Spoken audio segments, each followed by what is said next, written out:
सुप्रभातम विद्यार्थियों। आज हम राम लक्ष्मण परशुराम संवाद के अंतर्गत अंतिम संवाद को पढ़ने जा रहे हैं।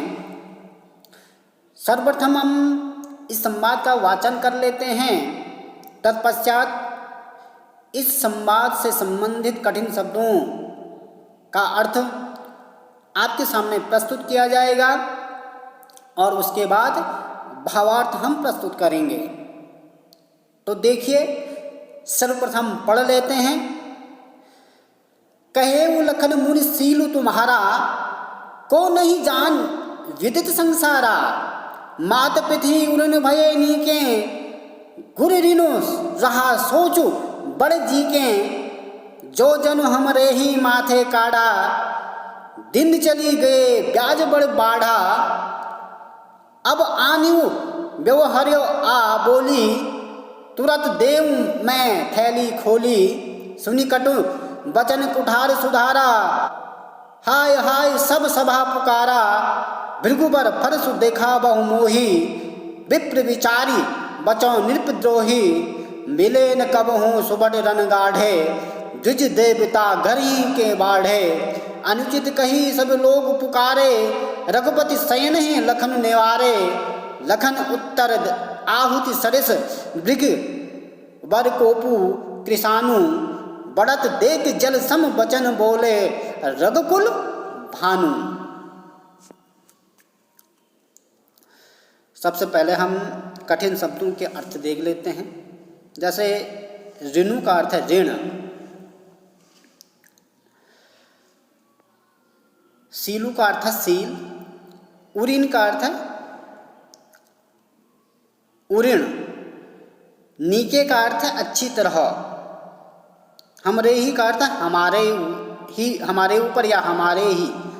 बाढ़ा का अर्थ बढ़ गया। कटुवचन का अर्थ है कड़वे बोल या कड़वे वचन। विप्र का अर्थ यहाँ ब्राह्मण से है। नृपद्रोही का अर्थ है राजाओं के शत्रु। सुबट का अर्थ है वीर योद्धा। द्विज देवता का अर्थ है ब्राह्मण देवता। सैनही का अर्थ है आँखों के इशारे से। नेवारे का अर्थ है रोकना, रोक दिया या मना कर दिया। कृषाणु का अर्थ है यहाँ अग्नि से है। कृषाणु का अर्थ अग्नि से है। कृषाणु का अर्थ है अग्नि। तो इस संवाद में ऋषि परशुराम के कटुवचनों का जवाब देते हुए लक्ष्मण कह रहे हैं।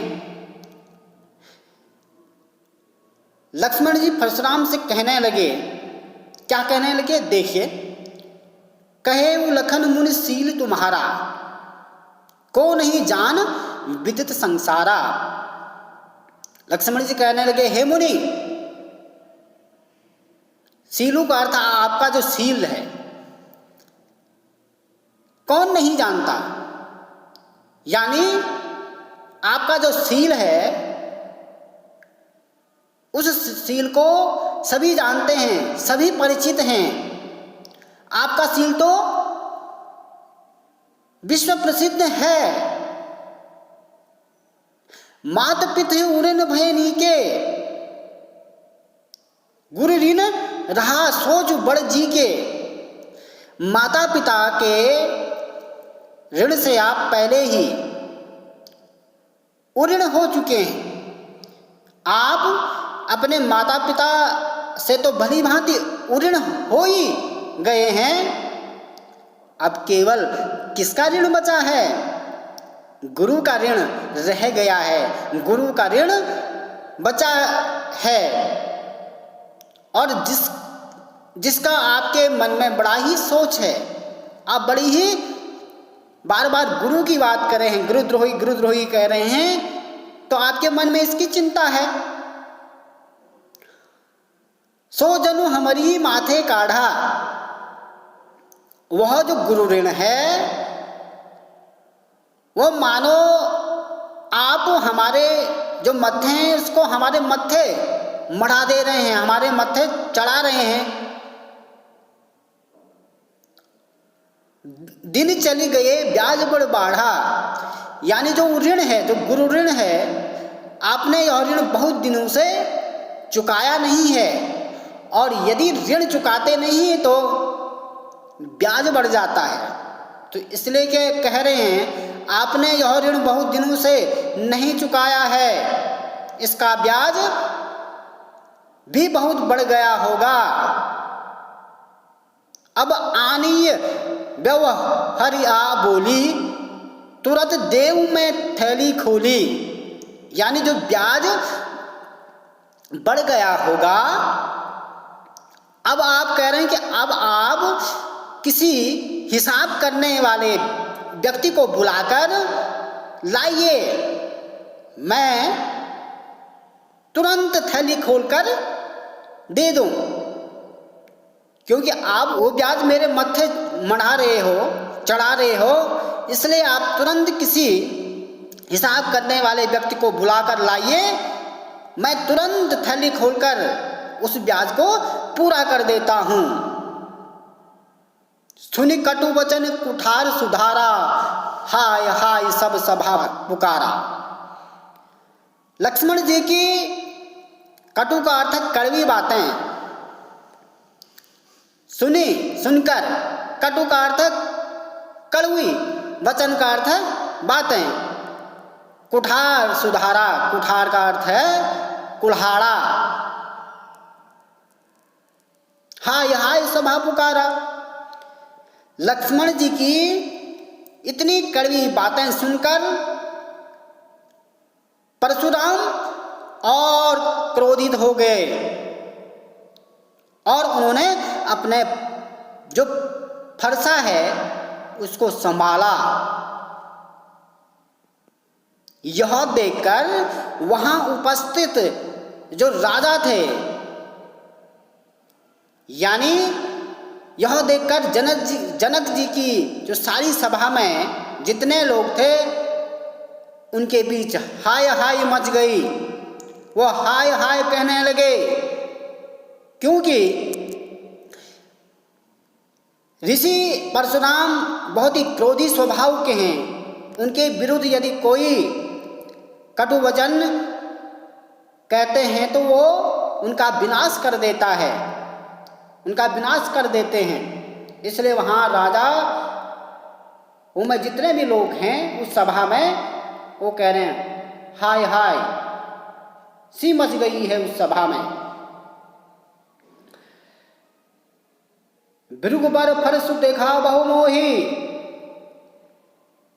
लक्ष्मण जी कह रहे हैं आगे, हे भृगुश्रेष्ठ, आप मुझे फरसा दिखा रहे हैं। आप मुझे क्या दिखा रहे हैं? फरसा दिखा रहे हैं। विप्र विचार पच नृप द्रोही, पर हे राजाओं के शत्रु,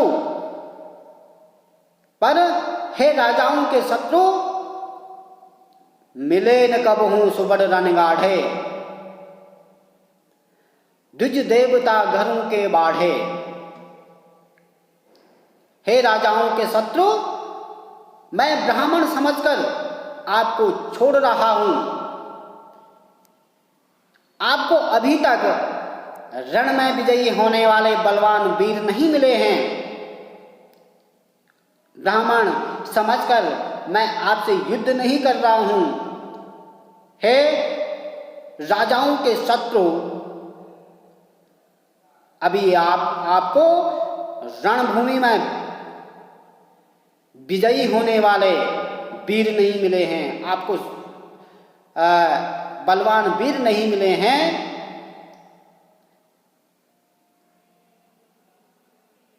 अनुचित कही सब लोग पुकारे, रघुपति सैन्य है लखन निवारे। आप तो केवल कह रहे हैं, आप तो केवल घर ही में ही बड़े हैं, अर्थात अपनी ही दृष्टि में बड़े हैं। यहाँ पर लक्ष्मण का कहना यह है कि आप अपनी प्रशंसा खुद कर रहे हैं, अपनी आप में आप स्वयं को बड़ा मान रहे हैं। ये बड़ा व्यक्ति वह तब होता है जब लोग उसकी प्रशंसा करें, लेकिन अपनी प्रशंसा जो खुद करता है उसे मूढ़ या मूर्ख माना जाता है, या अभिमानी माना जाता है, घमंडी माना जाता है। इसलिए आप अपने आप में ही क्या हैं, अपनी ही दृष्टि में बड़े हैं। लक्ष्मण जी की इन बातों को सुनकर वहां उपस्थित या सभा में बैठे हुए सभी लोग क्या कहने लगे, अनुचित है, अनुचित है, अनुचित कहीं सब लोग पुकारे, अनुचित है, अनुचित है कहकर चिल्लाने लगे। क्योंकि एक सभा में एक ऋषि का अपमान यदि वो भी राजाओं के बीच हो रहे हों, और वह भी एक क्रोधी और शक्तिशाली और क्षत्रिय विनाशक जो ऋषि हैं, जो उनकी प्रसिद्धि है, उनका यदि उस सभा में अपमान हो रहा हो, तो वहाँ सभा में अब लोग क्या कहने लगे, यह अनुचित है, अनुचित है कहकर चिल्लाने लगे। रघुपति शयन ही लखन निवारे। तब ऐसी परिस्थिति को देखकर, यह दृश्य देखकर श्री राम जी ने शयन ही यानी आंखों के इशारे से ही लक्ष्मण को लखन निवारे, लखन का अर्थ है लक्ष्मण, निवारे का अर्थ है रोकना, लक्ष्मण को रोक दिया और कहने के लिए मना कर दिया। लखन उतर आहुति सरसी भृग कोप कृषाणु। लक्ष्मण जी के उत्तर जो किसके समान थे, आहुति के समान। यदि हम यज्ञ करते हैं और यज्ञ में यदि हम अग्नि में घी डालते हैं तो उसमें और तीव्रता आ जाती है, उसी प्रकार लक्ष्मण